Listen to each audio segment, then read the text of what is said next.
Gratefulness. In the Bible, there's many different teachings of gratitude and what it means for us to live a life fulfilled in the goodness of God. We see this theme in 2 Corinthians 12 verse 7, where Paul is crying out to God in prayer to remove the thorn that he had given him.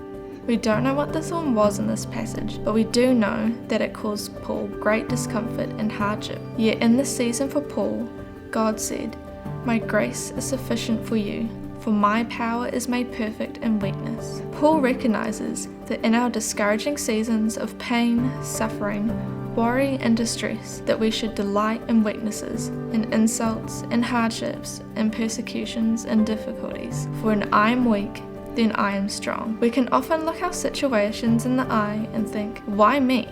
Why now? I don't deserve this.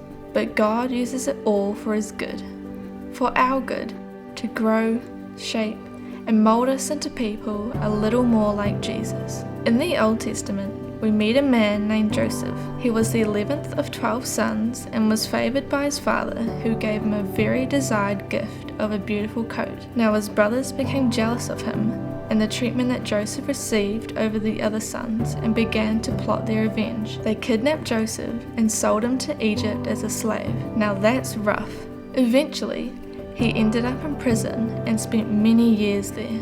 Yet God was with him throughout this whole time and gifted him with the ability to interpret dreams. King Pharaoh had 2 dreams that no one could interpret, so he called on Joseph.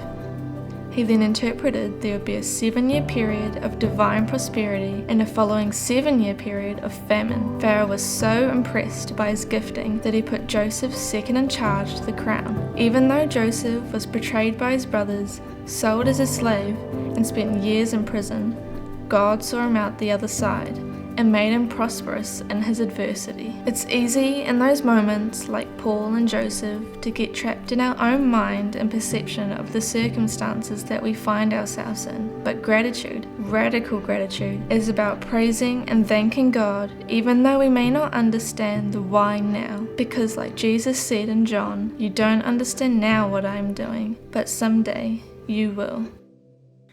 We're all done! Legit. Amazing.